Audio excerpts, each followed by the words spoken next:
pendant que le PDG de Pfizer vend ses actions, vous achetez 300 millions de doses, mais on ne sait pas en fait cette efficacité, ce que ça veut dire.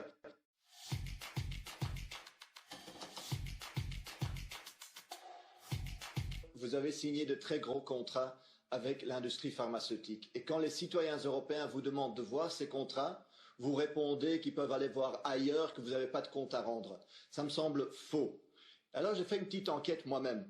J'ai regardé d'abord et j'ai vu que les multinationales pharmaceutiques vendent très cher leurs produits. Et que vous, en fait, vous dites que vous négociez, mais vous payez exactement le prix qu'elles demandent. Gilead vous demande 1 milliard, vous donnez 1 milliard. Pfizer vous demande 5 milliards, vous donnez 5 milliards. Ça, c'est pas négocier, ça, c'est se prosterner.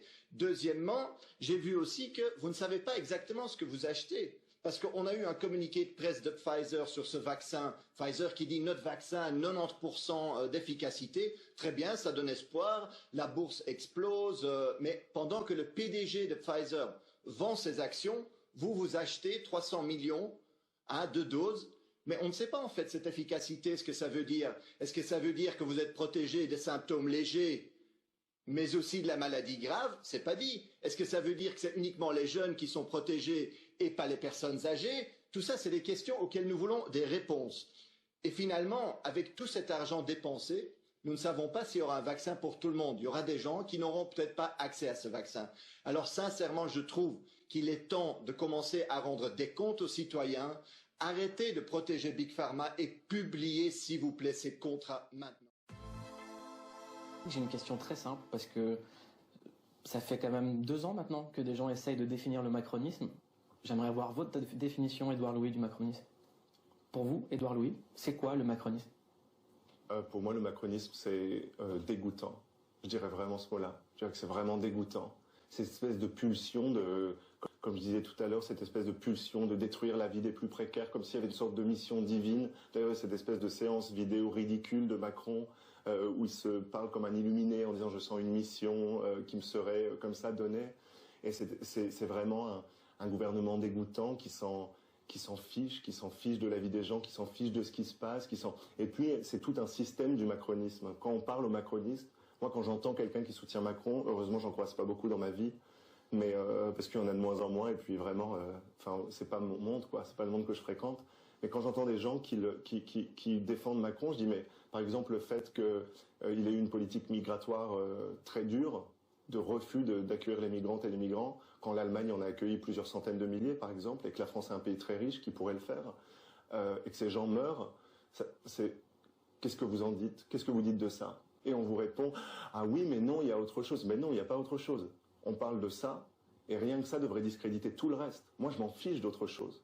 Si vous avez une femme qui meurt dans la Méditerranée, je m'en fiche du reste. Et le reste, en plus, mieux vaut pas en parler parce que c'est encore pire pour eux. Ce gouvernement met en danger les familles, les élèves, les professeurs, les personnels administratifs, dans un aveuglement idéologique total, un aveuglement même volontaire. Quand on écoute Jean-Michel Blanquer dans les interviews qu'il donne dans les médias français, on a l'impression que tout va bien. Il nous sort des chiffres d'un chapeau, 3500 élèves qui auraient été contaminés, des chiffres qui sont faux, évidemment.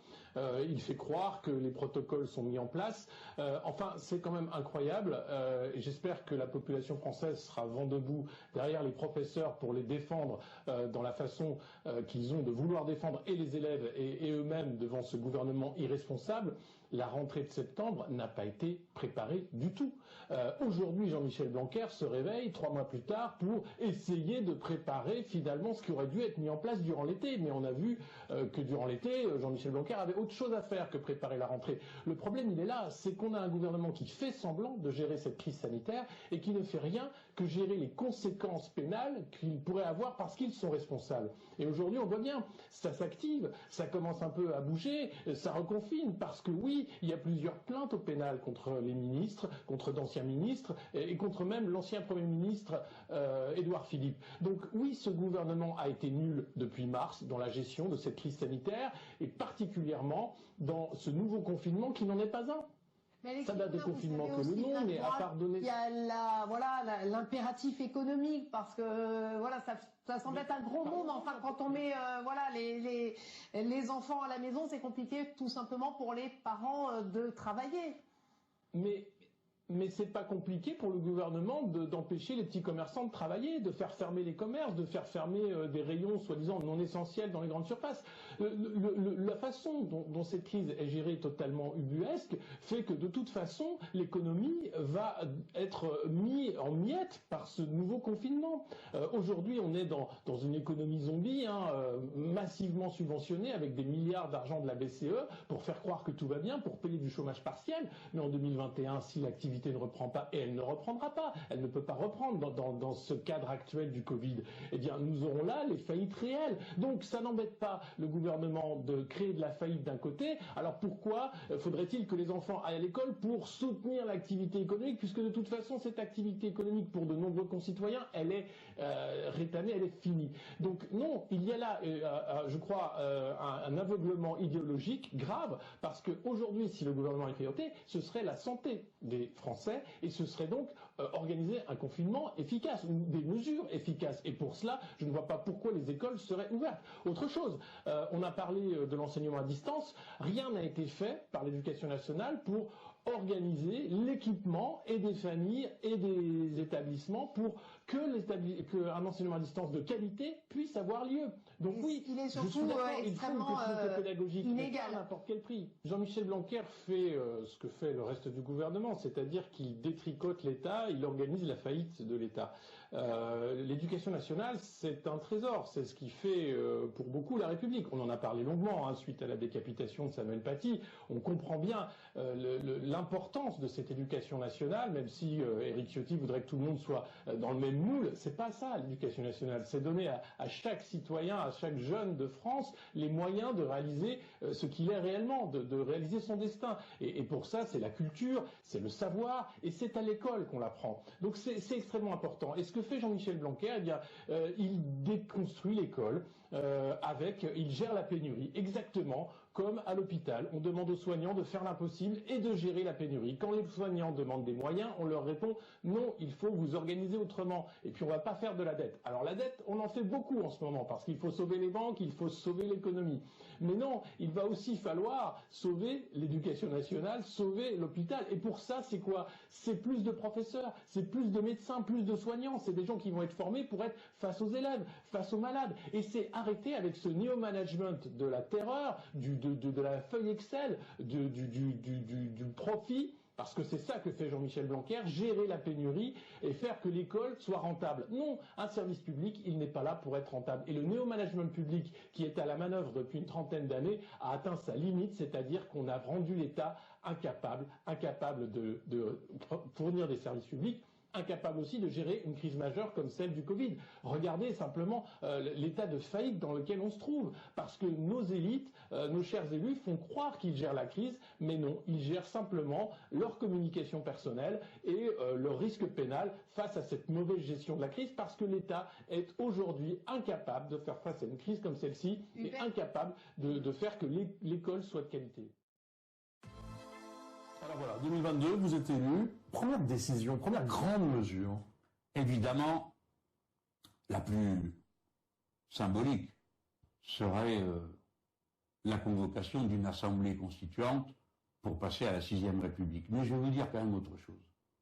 La première chose qu'on fera, c'est de convoquer tout le monde dans un bureau pour leur dire, dans ce pays, il y a des millions de gosses qui ne mangent pas à leur faim. Il y a des milliers de gens dans la rue et il en mord 2000. Comment régler ça? Un grand pays comme le nôtre le peut. On sait comment faire. Comment? Pas d'abord ça. Quoi, en augmentant le SMIC, en faisant quoi concrètement? Déjà en s'occupant des gens. Je vais vous dire aujourd'hui, écoutez-moi, il y a des gens qui savent le faire. Les associations qui s'en occupent. Accueillir, bien traiter les gens, réquisitionner des logements pour ceux qui n'en ont pas, et ainsi de suite. Aujourd'hui, je ne sais pas si vous le savez, mais dans nos permanences de députés, nous faisons de la collecte de nourriture que nous donnons ensuite. J'ai demandé que, et tous mes camarades l'ont fait, qu'on le fasse partout, pour que les associations qui, elles, savent comment faire, distribuent ces choses que nous rassemblons. Un grand pays comme la France, il y a des gens qui ont faim, il y a des gens qui ont froid, il y a des gens qui n'ont plus d'eau, il y a des gens qui n'ont plus de toit sur leur tête. Ça, c'est insupportable. 10 millions de pauvres, d'après des... Aujourd'hui, le Secours catholique s'est en exprimé effet. sur le sujet, c'était terrifiant comme situation. Donc ce serait la première chose à faire pour vous, tout de suite dire on va s'occuper de ces 10 millions de La première personnes. chose qu'on a à faire, c'est de tendre la main à celui qui est tombé. Et ce qui est fou, c'est que Macron, en l'espace de 5 minutes devant les télés de BFM TV, en plus il choisit même pas une télé publique, il choisit BFM TV, pour annoncer que fuck off Schengen et fuck off... mais ok, mais s'il veut sortir de Schengen, qu'on sorte de Schengen. Mais qu'on sorte. Pas qu'on fasse semblant de rester dans l'illégalité, machin, parce que ce qu'il dit, c'est illégal. Il peut pas, là maintenant, décider de fermer les frontières pour des causes migratoires. Il peut pas. Et normalement, il peut pas. Mais il le fait alors que c'est illégal. Et il bafoue le droit international. Donc si on veut sortir de la Convention de Genève, qu'on le dise, on sort de la Convention de Genève. Si on veut dire les droits de l'homme, on s'en fout, qu'on le fasse. Mais qu'on assume les actes. Et que ce qui est dommage, c'est que pourquoi avoir voté Macron quand on sait que... Moi, je suis toujours pour la pièce originale. Quand je suis en panne en voiture, je prends pas des contrefaçons. Prenons le vrai, le bon, le pur.